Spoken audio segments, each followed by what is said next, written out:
The White House is on the defense again, this time after President Trump praised Chinese dictator Xi Jinping for seizing power, effectively extending how long he can stay in office, forever. Listen to what the President Trump told Republican donors behind closed doors over the weekend. China's great, and Xi is a great gentleman. He's now president for life.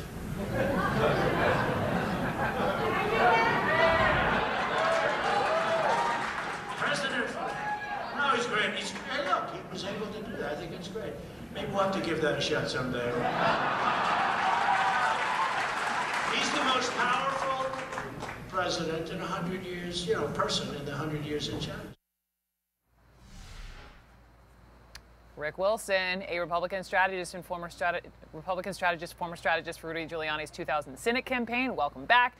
Also with us, CNN political commentator Ben Ferguson, host of The Ben Ferguson Show. Gentlemen, Rick Wilson, to you. Maybe we'll have to give that a shot someday. Your immediate reaction when you heard the president's comments? Well, look, I would have probably even given the president a little bit of a pass on this if I hadn't repeatedly in the course of his campaign and in the first year of his presidency heard him praising dictators, praising overseas strongmen, praising people like Duterte, and sort of acting in a way that an envious way toward a lot of these folks who are not exactly role models of Western small L liberal democracy. And so in this case, it's Trump being Trump or it's Trump being funny thing. You got to look at it in the context of the broader statements and broader inclinations he's expressed over and over again. And he certainly is more of a fan of authoritarians, including his best buddy Vladimir Putin, than he is to a lot of the allies that we have around the world who are in countries that are representative democracies. Ben, I mean, Rick's right. Yeah, the president is not shy of showing his admiration for these guys. Look, even the Washington Post ran a headline that said, in a jokey speech, they even understood it was a joke. I talked to someone that was in the room. They said it was clearly Trump being funny and being Trump and joking around with a friendly audience. This wasn't a serious comment. The fact that we're sitting here having this conversation makes me laugh because it was a joke. Ben, Rick has the point. It's this theme, right? It would be a joke if it was just taken as this one single time he said it. But the quotes, what he's talked about, he's mentioned Vladimir Putin. He was for his very strong control over his country. Duterte, the Philippines president, credited him for his unbelievable job on the drug problem. This is a man who kills suspected drug dealers. He's talked about Erdogan and Turkey, the great friendship. Saddam Hussein, even as a candidate, praised him for killing terrorists without due process. How are his comments a joke? Again, I'll go back to other presidents. We've always had presidents that have had awkward relationships with leaders around the world, whether it was Reagan, whether it was Bill Clinton, whether it was George Bush 41 during the Gulf War. We've always had relationships with different leaders who are not perfect, and they didn't instigate fighting words with them either. We have had allies that are not the best allies in the world because sometimes you need access to different places to protect American interests, including on issues of national security. Hold on, let me finish this one point here. I missed the times. The bottom line is, hold on one second, Rick. You're always mystified when I bring up the history of the past, but you can admit that Republicans and Democrats have had to have awkward relationships with very strong leaders around the world that we don't always agree with what they do in their own countries. But it's one thing to have well, actually, Rick, Ben, you go ahead. You jump in. Let's be clear about one thing, Ben.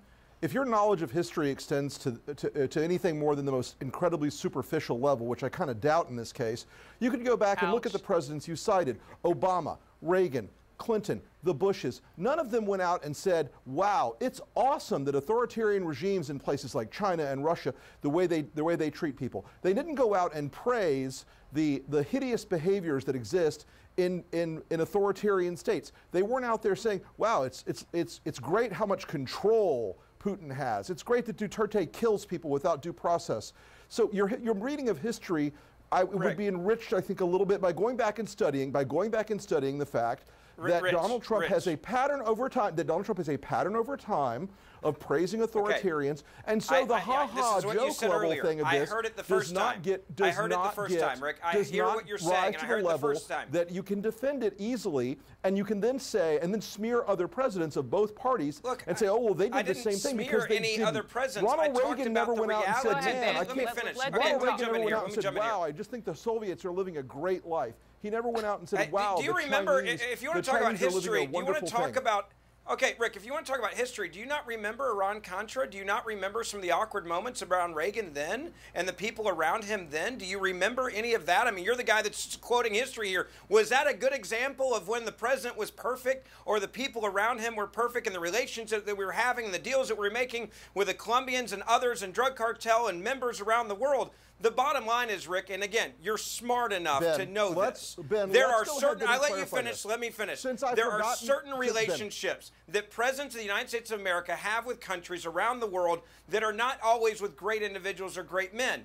You should admit that, but let's go back to the core point here. This was clearly the president in a private room joking about something that even the Washington Post said was a joke. The Washington Post even said it was a joke. Why can't you take the same joke? If you, all right, Rick, your turn. Go back and look at history, which I've forgotten more about than you will ever know.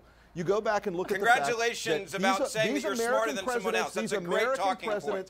By you, by a long stretch, pal.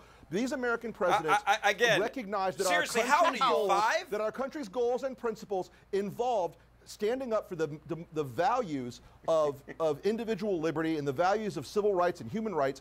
And these are people that even in the course of diplomacy, if we had to make accommodations with things, the presidents weren't out joking about it, saying, wow, I wish I could be more like China. Ronald Reagan never said, wow, I wish I could be more like Gorbachev. I wish I could be more like Brezhnev. Gentlemen, this is ridiculous, Ben. Let me jump in. 1 minute left. Ben, why do you think the president, you had the Mueller indictments, what the intelligence chiefs have said on Russia, on the meddling or cyber war? I mean, why has he still not stuck his neck out, he being the president, and criticized Putin? Why do you think? Look, I think bottom line is this president wants to make sure that he has decent relationships with individuals, wanted to have a reset, and for all the people that criticize Donald Trump, all the Democrats have been coming out there saying that this president has, quote, become unhinged on X, Y, and Z, and yet he consistently shows restraint when he's dealing with world leaders. He's also very tough on trade today, which people then said criticized him for. So how is it that one moment we can say the president's being crazy or unhinged on an issue on trade when he's saying, I'm not going to screw around with these countries, and then the next moment he seems to be a little bit timid and cautious with how he goes out there and is bombastic with real world leaders that have real militaries. I think the president actually doing a pretty decent job. Ben Ferguson, Rick Wilson, welcome back from vacation from me. I'm back with the two of you guys. Thank you so much. Band-Aid ripped.